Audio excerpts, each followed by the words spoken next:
Mazmur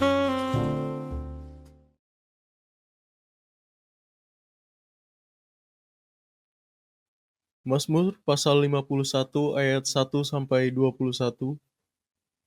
Untuk pemimpin biduan, Mazmur dari Daud.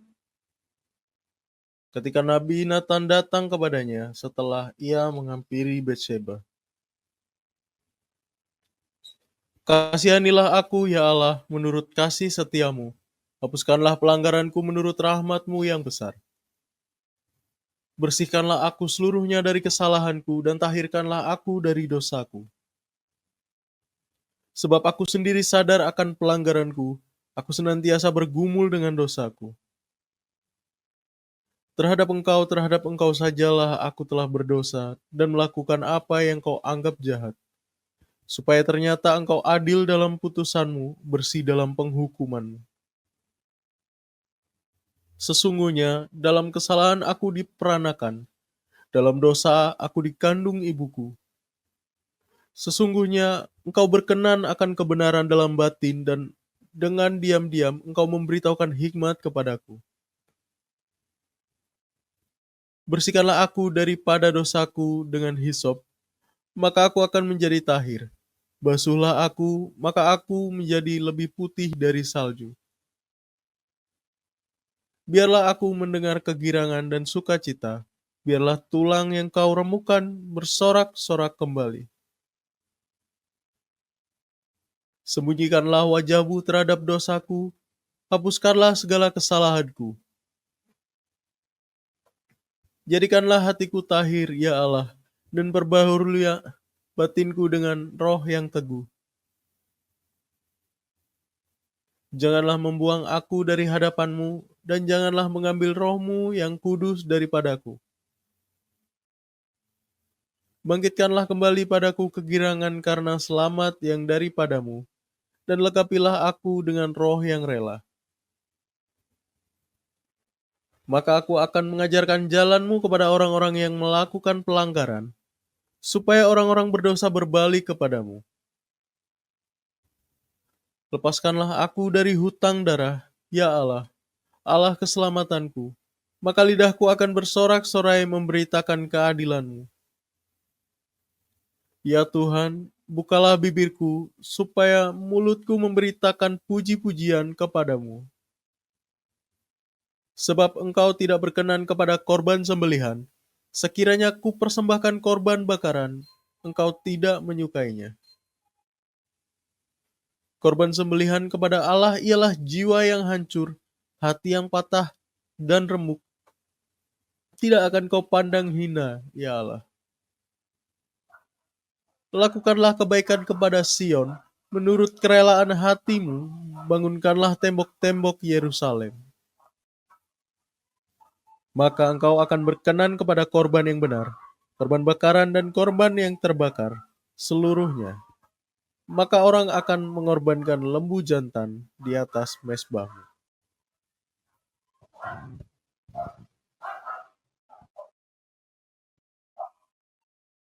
Hai, shalom semua, selamat pagi. Puji Tuhan kita ketemu lagi ya. Melanjutkan sesi kemarin, sesi ketiga kita lanjut ke sesi keempat mengenai orang kepercayaan. Nah, teman-teman, tadi sudah dibacakan oleh Ferdi Mazmur 51 dan kita semua pasti sudah tahu gitu loh. Kalau Mazmur 51 adalah doa dari Daud ketika dia setelah melakukan dosa, ya kan. Nah, sebelum ke sana kita ngupas ayat demi ayat yang muncul di hati, yang ditaruh di hati. Nah, kita akan sedikit flashback ketika kemarin saya katakan di sesi pertama, untuk menjadi orang kepercayaan bukanlah proses yang singkat. Tetapi untuk menjadi orang kepercayaan itu perlu proses, di mana Tuhan sendiri ngomong nih dari awal kita baca ayatnya, teman-teman bisa ngikutin dari sesi pertama bagaimana tahap-tahap untuk menjadi pengikut Tuhan ya, untuk jadi anak-anak Tuhan itu ternyata ada tahap-tahapnya juga. Bukan sekedar menjadi pengikut, bukan sekedar menjadi murid, ya kan. Kita akan naik menjadi seorang hamba, Semua orang kan, oh hati seorang hamba, kita ini hamba Tuhan, ya kan, bla bla bla.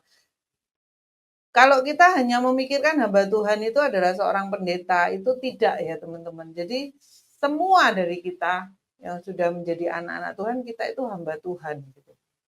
Nah, setelah berada di tahap hamba, tidak berhenti di sana. Tetapi ada fase di mana lebih dari itu lagi, kita menjadi seorang sahabat. Sahabat dikatakan kalau Abraham ya, kita baca di Abraham itu, dia disebut sahabat Allah. Karena apa?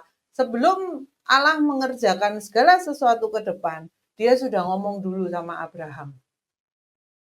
Nah, itulah yang saya katakan untuk menjadi orang kepercayaan itu bukan waktu yang singkat, tetapi itu berproses sampai kita menjadi orang yang dapat dipercaya. Nah, yang kedua, sesi 2 saya katakan bahwa seseorang sebelum dia itu dapat dipercaya, tentunya kita itu harus percaya terlebih dahulu, teman-teman.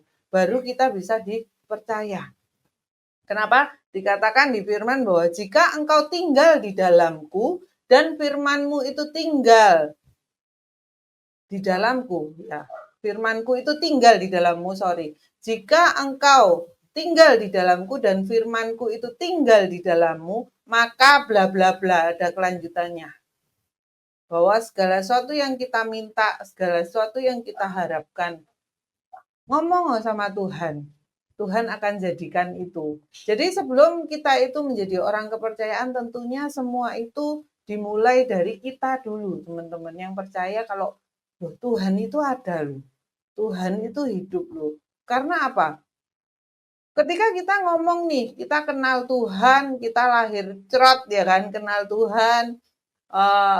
Dalam proses perjalanan pengiringan kita untuk melayani Tuhan, untuk berbagai macam hal lah yang kita lakukan untuk pelayanan, untuk pekerjaan ya kan. Ada satu titik di mana ketika kita ada dalam lembah kelam itu kita meragukan bahwa Tuhan itu benarnya ada enggak sih gitu. Nah, kalau memang Tuhan ada, kenapa aku itu ada di posisi ini? Kenapa Tuhan bawa aku itu di titik ini gitu. Jangan-jangan Tuhan itu enggak ada. Jangan-jangan selama ini itu yang aku percaya, yang aku harapkan sepenuhnya untuk memberikan sesuatu yang terbaik untuk hidupku itu ternyata itu enggak, itu hanya dongeng. Itu hanya Alkitab yang kita baca itu ya kayak baca komik gitu aja. Tetapi kita enggak memperoleh bahwa loh, itu hidup loh. Itu nyata yang diceritakan. Kalau itu disandingkan dengan kehidupan kita, ternyata connect, klop. Semua apapun pertanyaan kita itu jawabannya itu ada di Alkitab. Kalau dulu aku mendengarkan itu, saya mendengarkan seorang hamba Tuhan berbagi itu di mimbar gereja. Dia ngomong, kamu punya masalah apa aja? Datang ke Tuhan, baca Alkitab ya kan. Karena apa? Segala jawaban itu ada di Alkitab. Itu dalam hati itu masa sih gitu loh. Itu sekedar, aku membaca Alkitab itu sekedar membaca aja. Belum sampai di titik, wah tiap ayat kok muncul di hati ya, kok ngeklik di hati. Ini artinya apa? Apa yang harus saya gali dari kata-kata ini? Itu tuh belum ada di titik itu, teman-teman. Ya baca, sekedar baca, wih bangga-banggaan kalau bisa khatam Alkitab gitu kan. Tapi di situ lewat proses, lewat perjalanan mengenal Tuhan, akhirnya saya mengiyakan pernyataan itu. Bahwa kamu mau nyari jawaban apa sih? Ada semua di Alkitab. Sama dengan ketika kita konseling dengan seorang hamba Tuhan. Ketika dia mengenal dalam Tuhannya, ketika dia itu memang berproses, dia itu mau belajar, dia itu mau menggali segala sesuatunya, belajar segala sesuatunya, maka apapun yang kita tanyakan, selalu ada jawabannya, teman-teman. Loh, itu yang saya lihat dari hamba Tuhan yang memang mau menggali. Sama dengan kita. Ketika kita mau menggali lebih lagi, ketika kita ngomong hanya sekedar kita percaya sama Tuhan, benar tak kamu itu percaya? Nah, itu perlu digali loh. Jadi, ketika kita menggali itu, oh iya, benar ya. Ternyata ikut Tuhan itu bukan sekedar ikut terus kehidupanmu akan baik-baik saja, enggak. Akan mengalami proses di mana setiap proses yang terjadi dalam kehidupan kita, itu menempa setiap karakter kita. yang jelek itu terus dikikis, yang baik terus kita itu ditingkatkan terus gitu loh. Yang baik itu tetap kan dikatakan buahnya itu tetap. Jadi teman-teman, yang pertama tadi saya katakan bahwa untuk menjadi orang kepercayaan itu butuh proses. Dan yang kedua adalah kita harus percaya terlebih dahulu, kita menggali sedalam-dalamnya yang kita perlu kita tahu dari Tuhan itu siapa sih dulu. Ketika kita percaya Tuhan, maka Dia pun akan mempercayakan segala sesuatu pada kita. Karena apa? Ketika kita ngomong percaya sama Tuhan, maka apapun yang Tuhan perintahkan, kita akan mengerjakan itu, teman-teman. Nah, yang ketiga, yang kemarin saya sampaikan, kita belajar dari Abraham, kita belajar dari Maria, Yosef, ya, Yusuf. Kita tahu bahwa melalui kehidupan ketiga tokoh ini juga tidak ketinggalan Ishak, anak dari Abraham. Kita lihat dari keempat tokoh ini bahwa ada kemiripan di antara mereka berempat. Apa sih itu? Bahwa mereka itu mengenal Tuhannya. Ketika mereka mengenal Tuhannya, maka mereka mengerjakan segala sesuatunya dengan maksimal, dengan pokok tak jalani Tuhan karena aku kenal Tuhanku. Ketika aku minta, maka Tuhan itu akan memberi. Nggak ngerti cara Tuhan seperti apa, cuman Tuhan itu akan menjawab setiap doaku. Kalau permintaannya itu benar. Dan selanjutnya apa?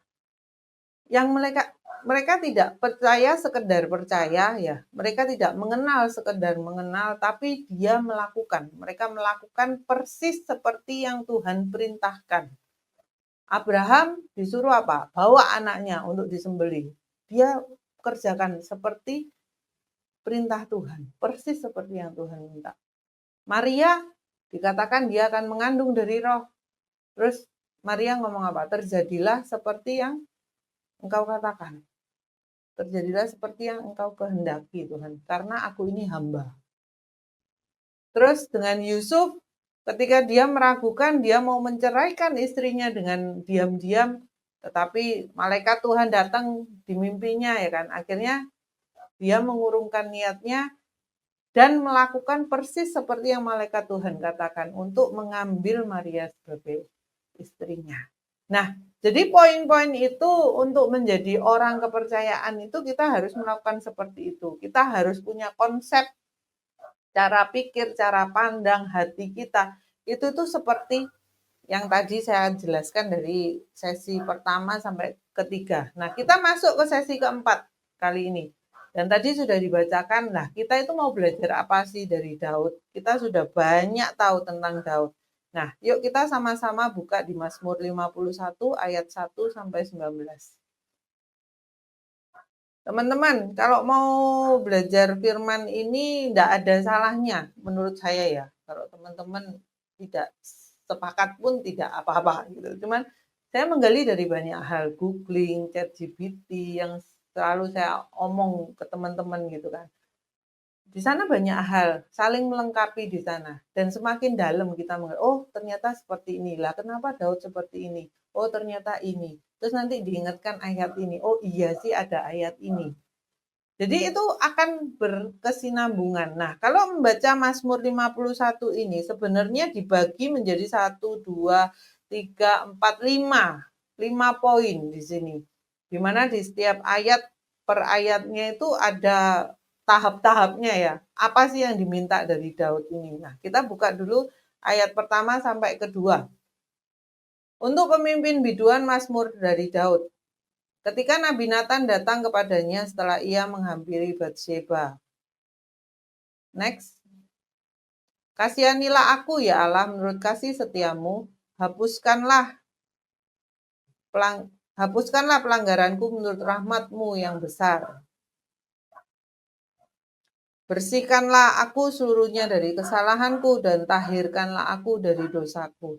Jadi teman-teman, kalau kita lihat dari ayat pertama sampai keempat, kita tahu bahwa tahap ini adalah tahap di mana Daud ini memohon belas kasihan dari Tuhan.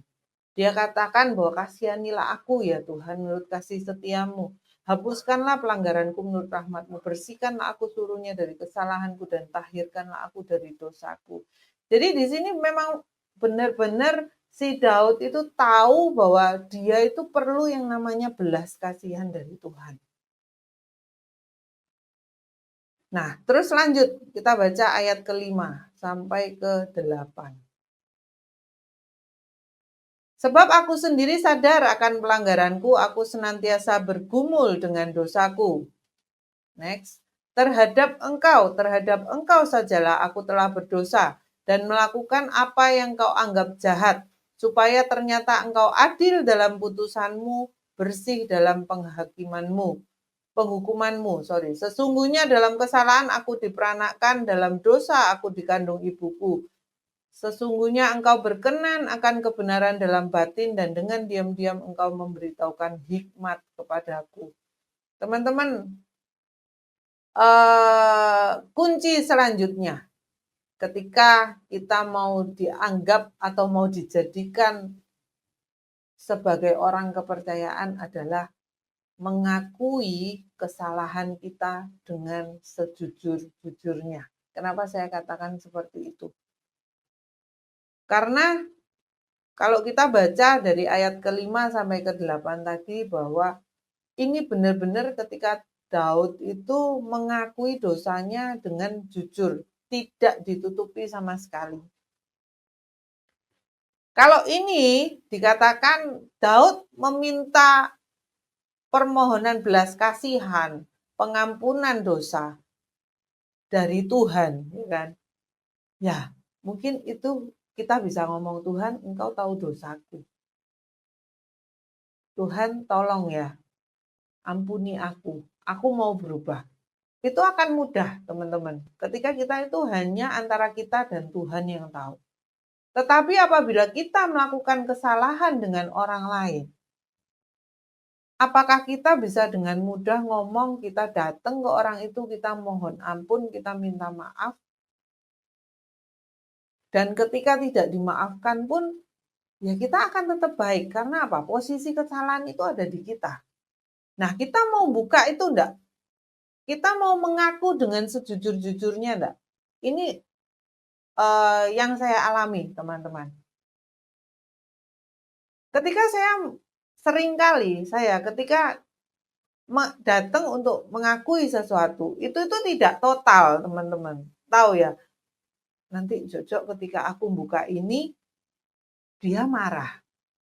Jangan-jangan ketika aku buka ini, wah, aku nanti begini begitu. Jadi kembangan pikiran kita itu sudah kemana-mana.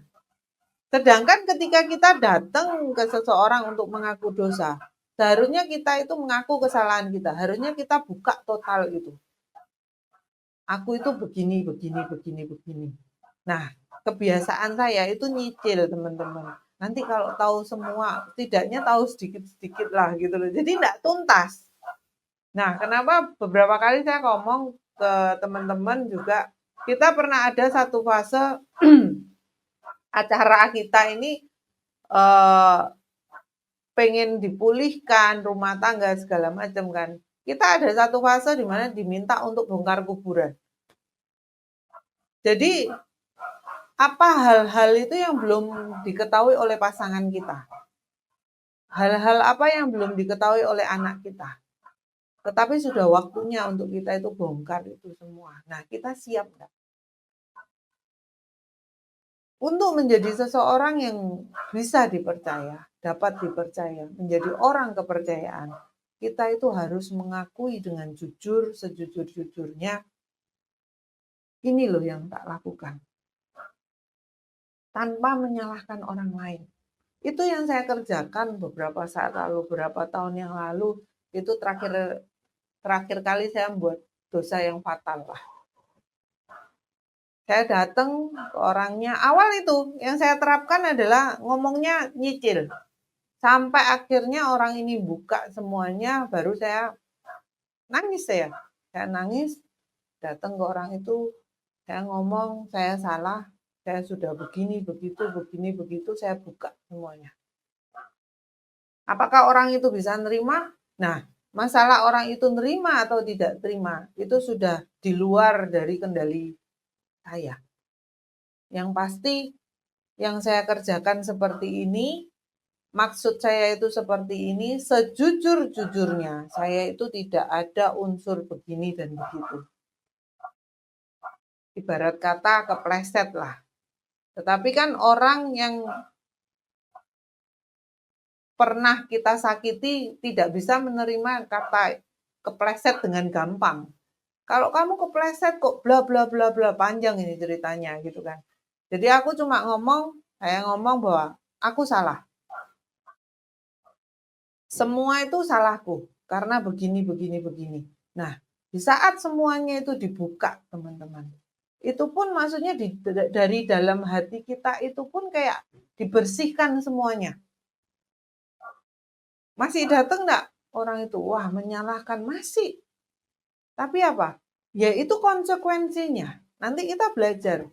Di bawah pun Daud mengatakan bahwa loh konsekuensinya apa? Kuatkan hatiku. Relakan hatiku. Karena apa? Ya itu konsekuensi ketika kita itu berbuat salah.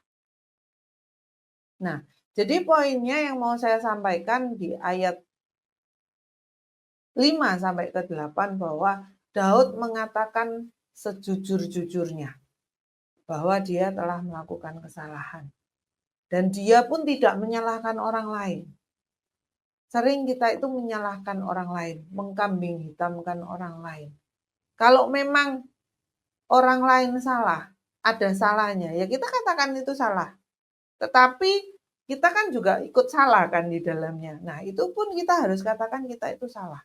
Jadi benar-benar transparan. Ketika kita memang mengakui dosa kita, ya buka. Maka itu baru dikatakan layak sebagai orang yang dapat dipercaya. Apakah akan diproses? Ya akan diproses lagi, teman-teman. Bukan berarti setelah itu akan langsung dipercaya lagi. Tidak. Sampai detik ini pun yang saya sharekan ke teman-teman ini. Ketika saya mengaku itu semua ke rekan saya, di mana saya berbuat salah. Tidak langsung diterima kok. Sampai titik sekarang, belum diterima kok. Tapi apa? Aku buka itu dulu. Nah, selanjutnya ayat ke-9.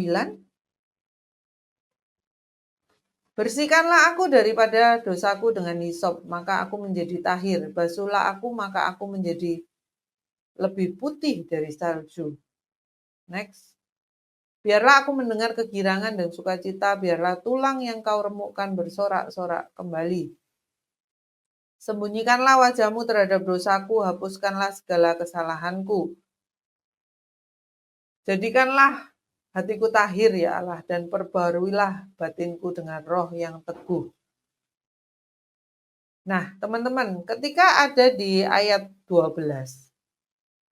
Ayat 12 bisa dimunculkan. Jadikanlah hatiku tahir ya Allah, dan perbaruilah batinku dengan roh yang teguh. Ketika ada di ayat ini, saya nanya, loh, kenapa Tuhan? Daud ini kok minta hatinya ini ditahirkan? Bukankah dengan dia datang ke Tuhan, dia mengakui dosa, berarti itu selesai. Benar-benar ya, dari dalam hati dia ngakui kesalahannya, berarti itu selesai. Tetapi kenapa dia selipkan ini gitu loh, doanya. Bahwa jadikanlah hatiku tahir ya Allah. Dan perbaruilah batinku dengan roh yang teguh. Jadi di sini saya dapat bahwa, oh berarti semuanya itu bermula dari hati. Kan di firman katakan, kita buka sedikit ya, di Markus 7 ayat 21 sampai 23. Bahwa segala sesuatunya itu sumbernya itu hati. Kita baca sama-sama. Sebab dari hati orang timbullah segala pikiran jahat, percabulan, pencurian, pembunuhan, perzinahan, keserakahan, kejahatan, kelicikan, hawa nafsu, iri hati, hujat, kesombongan, kebebalan. Semua hal-hal jahat ini timbul dari dalam dan menajiskan orang. Nah, melalui ayat ini, saya merasa bahwa saya diperjelas dengan pertanyaan saya, loh kenapa hatinya? Kenapa Daud minta hatinya itu ditahirkan? Ketika kita masuk nih ke dosa, ya kan? Otomatis hati kita itu sudah nyampur ini gitu kan. Ada ya yang di firman katakan bahwa nila setitik ya merusak suku sebelanga ya kan. Banyak gitu loh di firman dikatakan cukup satu noda aja itu bisa mengkamiri seluruh adonan. Nah, jadi hal seperti ini yang akhirnya saya tahu, oh iya, berarti semua itu awal bermula itu dari hati. Hati kita jahat, keluarnya itu jahat. Ketika kita sudah terlanjur jahat, teman-teman, kita minta ampun, Tuhan ampuni kejahatan kita. Tetapi masalah hati, itu kita itu perlu minta loh ternyata. Tuhan, kan ada ya, Tuhan sucikan hatiku, murnikan hatiku. Nah, karena apa? Ketika sudah ternoda nih gitu kan, kita mengatakan perbuatan kita salah. Diampuni. Tetapi next-nya itu tuh butuh hati yang tahir, butuh hati yang baru ketika kita itu mau memulai segala sesuatu. Kenapa dibutuhkan kirbat yang baru, kantong yang baru? Karena apa? Ketika itu diisi, kita masih pakai tempat yang lama, kantong yang lama, tidak kuat, akan sobek. Begitu juga dengan hati. Ketika hati kita itu tidak mau, ya kita ngomong, kita ngakui dosa, perbuatanku salah, gini, gini, gini. Koreksi dalam hati kita. Hati kita sungguh-sungguh mau enggak untuk diubah. Hati kita sungguh-sungguh mau enggak untuk ditahirkan. Hati kita sungguh-sungguh mau enggak kita itu mengeluarkan yang jorok itu, yang kotor itu untuk diisi yang baru sama Tuhan. Baru beberapa saat yang lalu, saya ditelepon oleh rekan pelayanan, cerita lah ya, sesama cewek kita curcol ya kan. Cerita banyak hal, intinya kita ini punya kerinduan untuk seseorang, teman-teman. Untuk seseorang ini yang masih ada dosa, perilaku, maksudnya yang nyimpang lah, yang tidak sesuai dengan firman. Kita ini sudah berusaha sedemikian rupa ini untuk mengubah, ya kan? Meluruskan, menyatukan, ya kan? Kalau suami istri kalau lagi bermasalah, wah kita berusaha untuk nyatu ini gitu. Sedang dosa, sedang jauh dari Tuhan, wah gimana caranya kita narik supaya balik ke Tuhan. Gandol gitu. Tetapi ada saat di mana kita itu gemes. Lihat perilaku orang ini yang kamu tuh tahu itu tuh salah gitu. Tapi kenapa kamu lakukan itu terus gitu.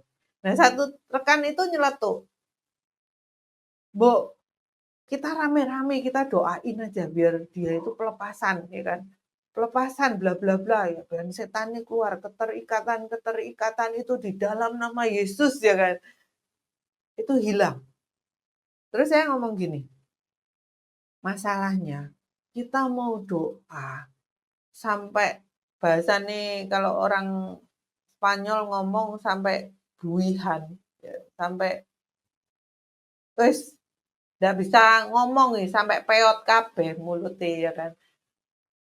Kalau dianya masih tidak ada komitmen untuk meninggalkan dosa itu, ya setannya masuk lagi gitu loh. Kesel dewe doano gitu ya, mending ya puas-puasno dulu lah, dosa dulu gitu. Karena apa? Tidak akan ada gunanya ketika kita doa nengking ya kan, setan keluar saat itu. Tetapi ketika orang yang bersangkutan buka celah lagi, ya setan itu akan balik lagi. Bahkan akan bawa teman-temannya lagi, yang lebih banyak lagi gitu. Jadi kesimpulannya, kalau kamu masih punya hati untuk nolong, yang ngomong nolong, apa? Ya tegur. Kalau perlu tegur dengan keras, ya tegur dengan keras. Cuman kan ada ketakutan kadang kita nanti ditegur keras, merotol, tambah ndak karu-karuan. Nah, jadi di situ saya ngomong bahwa ketika harus ditegur keras, cuma ada pilihan itu ada 3.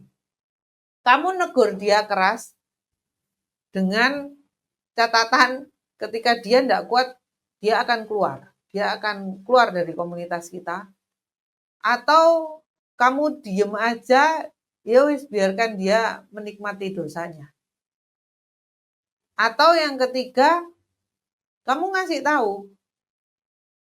Cuman ya ngasih tahu sekedar jangan sampai itu jadi sampai ini itu mempengaruhi perasaan dari teman-teman ini loh.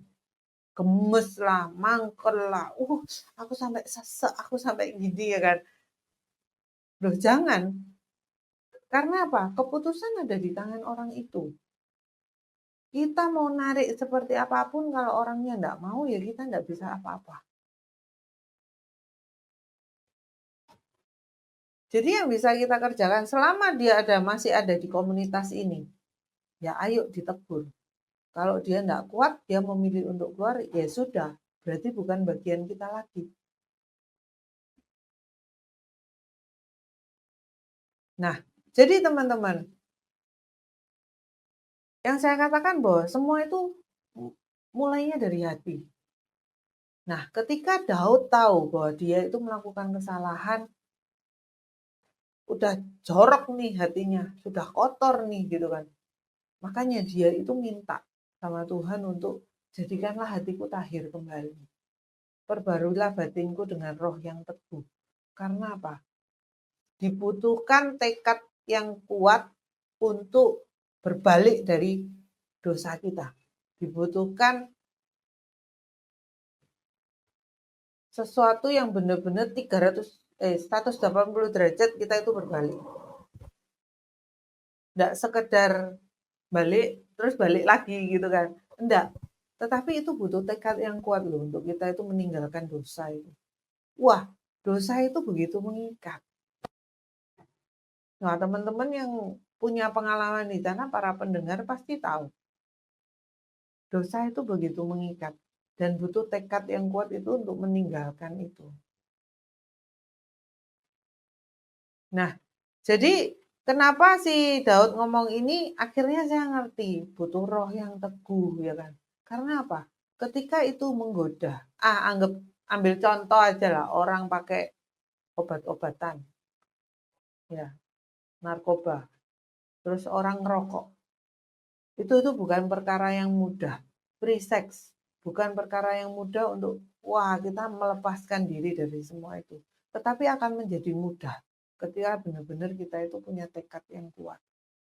Saya dengar dari banyak orang yang bisa bebas dari rokok. Wah, susah begini. Bahkan papa saya sendiri itu melepaskan rokoknya itu karena apa? Lihat orang lain itu sakit, kena cancer lah, kena apa. Akhirnya dia benar-benar stop. Dan itu butuh tekad yang kuat. Ada masanya pengen, ada masanya ini. Kenapa orang itu kalau enggak ngerokok itu pasti cari permen, teman-teman. Sebagai gantinya. Enggak masalah. Cuman itu yang Daud minta, roh yang teguh. Next, dia ngomong, janganlah membuang aku dari hadapanmu. Ayat 13. Dan janganlah mengambil rohmu yang kudus daripadaku. Di sini saya katakan bahwa si Daud ini benar-benar ada di titik bahwa dia itu takut banget ditinggalkan oleh Tuhan. Pernah enggak teman-teman merasakan itu? Takut banget kalau ditinggal sama Tuhan. Kalau enggak beres gitu di pelayanan itu takut sekali. Karena apa? Kita tahu kalau itu kesalahan kita. Duh, kok gitu ya? Takut banget Tuhan. Maksudnya mau sak dablek-dablekku lah. Aku biasa doa gitu, teman-teman. Tuhan, mau sak dablek-dablekku, sak mokong-mokongnya aku ya kan. Sak ndak nurutnya aku. Tuhan, please Tuhan. jangan tinggalkan aku. Karena apa? Karena aku tahu, saya tahu bahwa kalau enggak ada Tuhan aku tuh enggak bisa apa-apa gitu. Kalau enggak ada Tuhan ya aku bukan siapa-siapa. Kalau aku masih bisa berdiri sampai titik hari ini, kalau bukan karena karya Tuhan, itu tidak mungkin. Berapa banyak orang di luar sana, itu tuh ketika mengalami hal yang sama dengan yang saya alami, itu mungkin sudah masuk rumah sakit jiwa, teman-teman, sudah stres. Berapa banyak orang ketika ada mengalami saya, dia terpuruknya itu begitu lama. Untuk bangkit kembali itu susah. Tetapi ketika kita itu pernah melakukan dosa, dan kita bisa berbalik, dan kita tahu caranya, ketika aku keluar dari circleku ini, komunitasku ini, wah jegur lagi aku ke dosa. Loh karena apa? Saya tahu titik lemah saya itu di mana. Jadi jangan pernah jauhi pertemuan-pertemuan ibadah. Itu betul sekali teman-teman. Cari komunitas yang saling menguatkan, ya itu betul sekali. Karena itu sebagai pagar buat kita. Keluarga kita itu pagar loh buat kita. Jangan ngomong kita itu wah oh ya, wah kita tulang punggung nih, kita yang menyelamatkan keluarga kita, kita yang membiayai bla bla bla. Konsepnya enggak seperti itu sebenarnya. Ketika kamu fokus sama keluarga, justru keluarga itu menjadi bentengmu. Kamu enggak kemana-mana. Setelah kerja kamu pulang. Enggak yang pergi ya kan. Sering saya guyonan sama anak saya. Mereka bisa belajar, mereka bisa melihat kan sudah gede ya. Yang pertama sudah 13 tahun, yang kedua sudah 12 tahun. Mereka bisa melihat kehidupan mereka di rumah dengan membandingkan kehidupan orang lain di luar sana. Terus sempat saya guyoni gini, saya bercanda sama mereka. Mami kalau keluar jalan-jalan gitu enak paling ya. Keluar terus nanti punya komunitas ibu-ibu arisan ya kan. Terus nanti keluar teman-teman ngapain gitu kan. Di titik itu mereka seperti oh enggak, mami itu kalau mau keluar kumpulnya sama ini. Mereka sebutkan si A, si B, si C. Kalau sama lain itu enggak boleh nih. Loh, tapi loh, mamanya ini loh boleh. Mamanya ini juga enggak apa-apa. Enggak ah, mami enggak boleh kayak gitu. Cia enggak suka, Alin enggak suka kalau mami kayak gitu. Jadi mereka itu ada patoknya, ada batasnya gitu loh. Mereka sudah bisa tahu bahwa oh kalau figur seorang mama itu enggak pantas kalau kelakuannya itu seperti itu. Figur sebagai orang tua itu ojo kayak gitu Mi, aku tuh risih gitu. Mami jangan kayak gitu ya. Jadi buat mereka itu sudah ada apa sih garisnya ya. Sudah ada patoknya. Dan mereka pun tahu teman saya siapa, komunitas saya siapa. Mereka kenal semua itu. Makanya mereka ngasih batasan itu ke situ. Ketika ada orang baru masuk gitu, saya ngobrol. Oh ini. Dan ketika mereka enggak cocok pun, mereka kok lihat aneh, wah enggak suka itu kelihatan teman-teman gitu loh. Jadi di situ yang saya katakan bahwa bukan kita yang menjadi penyelamat keluarga, tetapi keluarga kita yang menjadi pagar buat kita. Selesai kerja kita pulang, selesai apa banyak waktu itu untuk keluarga, bukan keluar. Keluar mereka tahu, keluar untuk pelayanan, keluar untuk kerja, keliling. Tahu setiap agenda. Paling kalau sudah sering keluar kota gitu, ngomel mereka, mami kok sering keluar kota? Bukan gini, dikasih penjelasan mereka akan ngerti. Nah, itu yang dikatakan bahwa kita itu harus takut, teman-teman. Ketika melakukan kesalahan, coba kita cek deh, cek diri kita, Kita ada rasa takut nggak sih ketika kita itu berbuat salah, ketika sesuatu itu yang seharusnya kita mengerjakan A, tapi kita itu meleset. Tapi disitulah saya dapatkan poin ini bahwa jangan membuang aku di hadapanmu, dari hadapanmu Tuhan. Dan jangan ambil rohmu yang kudus daripada aku. Karena Daud itu tahu, tanpa Tuhan, dia itu tidak bisa apa-apa. Tanpa Tuhan, dia itu bukan siapa-siapa. Dia sampai dipilih menjadi raja, itu pun Tuhan sendiri yang pilih. Ketika dia ada dalam lembah kelam, dia yang memilih untuk jatuh. Dia datang minta ampun sama Tuhan. Dia takut untuk ditinggalkan oleh Tuhan. Dan ayat 14 katakan, bangkitkanlah kembali padaku kegirangan, karena selamat yang daripadamu, dan lengkapilah aku dengan roh yang rela. Ini yang saya katakan. Ketika kita jatuh, bukan perkara yang mudah untuk kita itu bangkit. Kalau saya dulu, teman-teman, ketika saya jatuh, wah, merasa tidak pantas, tidak layak, wah banyak hal lah. Itu tuh masuk dan menekan saya dan aku memilih untuk lari. Tetapi di sini, semakin hari semakin kenal Tuhan. Bahayanya ketika kita berbuat dosa, kita akan mudah untuk minta ampun. Tuhan, aku minta ampun. Setelah itu kita melakukan dosa lagi ya kan. Enggak, teman-teman. Tetapi ketika kita melakukan salah, kita tahu benar. Ini adalah proses saya belajar. Ini proses saya untuk jangan kayak gitu. Kamu itu melukai orang loh. Kamu itu buat ini, begitu, begini. Efeknya itu enggak cuma buat satu orang, tapi buat banyak orang. Nah, hal-hal seperti itu yang membuat kita itu, yang kenapa Daud ngomong bahwa bangkitkanlah kembali padaku kegirangan. Karena ada fase di mana ketika kita jatuh itu kita berduka. Berduka banget. Aku bisa balik enggak ya? Tuhan ampuni aku, oh. Tolong aku. Nah, ketika ditolong, selain si Daud ngomong bahwa tahirkanlah hatiku, ya kan? Dia ngomong apa? Lengkapilah aku dengan roh yang rela. Karena apa? Kita harus menanggung semua kesalahan yang kita buat.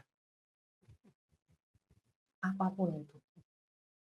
Ya, itu kenapa si Daud ini ngomong, lengkapi aku dengan roh yang rela. Karena satu titik, kalau kita sedang benar, kita bisa menerima segala sesuatunya dengan benar. Tetapi ketika kita meleot, yang namanya rela itu menjadi yang salah, itu yang kita yang salah nih. Bisa kita itu playing victim. Seakan kita korbannya. Enggak. Tapi justru ketika kita mengakui kesalahan kita berbalik dari kesalahan kita pun harus dilengkapi dengan roh yang rela. Rela untuk menanggung setiap konsekuensi yang sudah kita buat. Nah, inilah di mana fase Daud itu minta dipulihkan. Nah, selanjutnya di ayat ke-15 sampai ke-17 ini adalah janji Daud kepada Tuhan. Dia tidak terpuruk, dia tidak minta dikembalikan, dia ada di posisi, wah aku mau terus jadi raja, minta sesuatu yang wah ketika dipulihkan. Enggak, dia cuma minta Tuhan. Tuhan itu ada sama aku. Tuhan jangan tinggalkan aku. Nah, selanjutnya dia berjanji di ayat 15 sampai 17 apa janji Daud? Maka aku akan mengajarkan jalanmu kepada orang-orang yang melakukan pelanggaran, supaya orang-orang berdosa berbalik kepadamu. Jadi teman-teman, ini yang saya katakan berulang kali. Ketika kita diminta untuk bersaksi, ketika kita diminta untuk menceritakan kebaikan Tuhan. Bukanlah melulu ketika kita itu harus sudah sukses dulu, harus berhasil dulu, harus mapan dulu, harus sudah wow gitu kan luar biasa kehidupan kita. Enggak.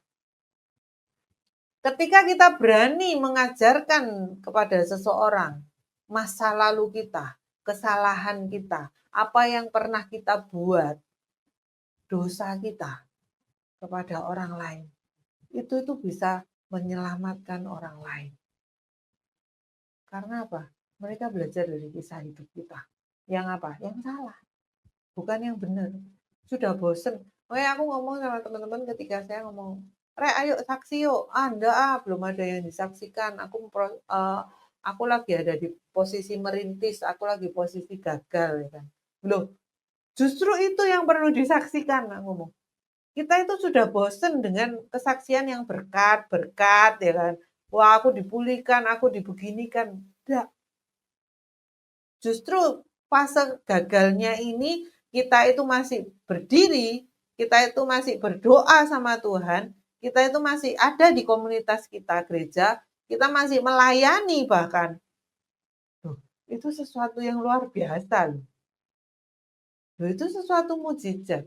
Kemarin ketika ada sepasang hamba Tuhan ada di sini, banyak orang kita ngobrol sharing kan. Banyak orang berpikir bahwa berkat Tuhan, mujizat Tuhan adalah ketika wah kita dapat berkat nih pemulihan, wah kita dapat begini begini. Sesuatu yang kita lihat baik aja. Yang bisa dilihat mata. Duit, dan rumah, apa yang kita miliki. Nah, itu menjadi patokan bahwa kita itu diberkati, kita dipulihkan, dan itu yang patut untuk disaksikan. Tetapi jarang orang mau menyaksikan ketika dia itu terpuruk dan dia bisa bangkit dari sana. Belum dapat apa-apa, hanya bangkit dirinya itu masih hidup dan masih melayani Tuhan, masih memuji Tuhan. Itu sebenarnya itu juga mujizat loh yang harus diberitakan. Cuman enggak banyak orang mau menyadari itu. Jadi ketika Daud ngomong bahwa aku akan mengajarkan jalanmu kepada orang-orang yang melakukan pelanggaran. Karena dia sudah ngalami dulu teman-teman pelanggaran-pelanggaran itu. Dia sudah jatuh di dalam dosa itu dulu. Dan dia katakan supaya orang-orang berdosa berbalik kepadamu. Dia tidak malu untuk menceritakan dosanya. Dia tidak malu untuk buka aibnya. Supaya orang-orang itu bisa belajar dari kesalahan dia. Jangan melakukan yang sama seperti yang aku lakukan. Akibatnya itu begini. Next, ayat 16. Lepaskanlah aku dari hutang darah ya Allah, Allah keselamatanku, maka lidahku akan bersorak-sorai memberitakan keadilanmu. 17. Ya Tuhan, bukalah bibirku supaya mulutku memberitakan puji-pujian kepadamu. Jadi inilah janji-janji Daud. Ketika dia dipulihkan, ketika dia merasa Tuhan ampuni aku, jangan tinggalkan aku ya kan. Bersihkan, tahirkan aku kembali ya kan. Berikan aku roh yang rela. Kemudian dia berjanji bahwa dia akan semakin lagi melayani Tuhan.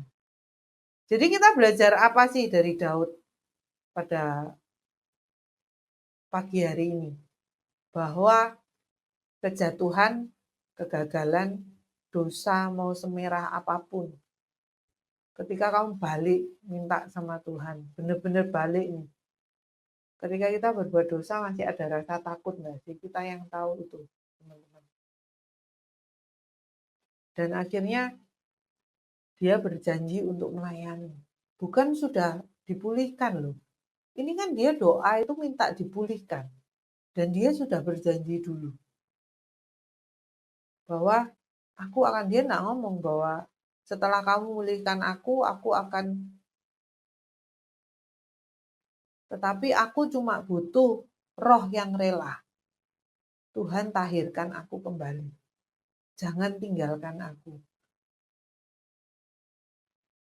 Dia tidak minta harta, dia tidak minta tahta. Dia tidak minta apapun. Dia cuma minta Tuhan itu jangan tinggalkan dia. Supaya dia dapat mengajarkan. Supaya dia dapat bersaksi. Kehidupannya itu dapat jadi berkat buat orang lain.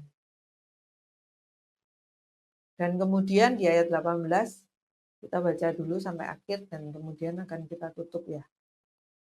Sebab engkau tidak berkenan kepada korban sembelihan, sekiranya kupersembahkan korban bakaran, engkau tidak menyukainya. Nah, ini dikatakan bahwa Tuhan itu tidak bisa disogok, teman-teman. Ketika kamu jatuh dalam dosa, dirimu ini loh yang harus diubah, bukan duitmu yang kamu persembahkan. Ketika kamu mengurangi standar, aku harusnya pelayanan itu di titik ini loh, bukan cuma duit. Tuhan itu akan terus mengingat kita itu di masa kita itu sedang tidak punya apa-apa, teman-teman. Ketika kita tidak punya apa-apa, kita mau memberi segala sesuatunya buat Tuhan. Jo'o harta. Hidup kita ini kita kasih. Tetapi ketika pemulihan itu datang, kita dibuat kuaya raya. Apakah kita itu masih seperti semula? Badan kita ini masih mau dipakai, hati kita ini masih mau. Atau kita andalkan duit aja, pokok aku setor beres urusan. Jadi yang saya katakan di ayat 18 jelas sekali ngomong bahwa engkau tidak berkenan kepada korban sembelihan. Sekiranya kupersembahkan korban bakaran, engkau tidak menyukainya. Jadi semua kesalahan kita, keputusan kita yang salah, itu tidak bisa dihapus dengan persembahan kita. Duit itu tidak bisa. Next 19. Nah ini. Korban sembelihan kepada Allah ialah jiwa yang hancur, hati yang patah dan remuk, tidak akan kau pandang hina ya Allah. Next. Lakukanlah kebaikan kepada Sion menurut kerelaan hatimu. Bangunkanlah tembok-tembok Yerusalem. Ayat terakhir. Maka engkau akan berkenan kepada korban yang benar, korban bakaran dan korban yang terbakar seluruhnya, maka orang akan mengorbankan lembu jantan di atas mezbahmu. Jadi kuncinya teman-teman, yang harus diperbaiki itu hatinya dulu, baru kemudian setiap persembahan kita itu bisa harum di hadapan Tuhan. Baru Tuhan itu mau menerima itu. Kalau kita mau menjabarkan ayat 20 dan 21 ini. Jadi untuk menjadi orang yang dapat dipercaya, orang kepercayaan Tuhan, kita belajar pada pagi hari ini dari Daud bahwa tidak takut untuk mengakui dosa. Buka itu semua. Dan takut untuk kehilangan Tuhan. Itu saja teman-teman yang mau saya bagikan kesempatan kali ini. Semoga dapat jadi berkat. Besok kita ketemu di sesi akhir ya dari tema ini. Tuhan Yesus memberkati. Shalom.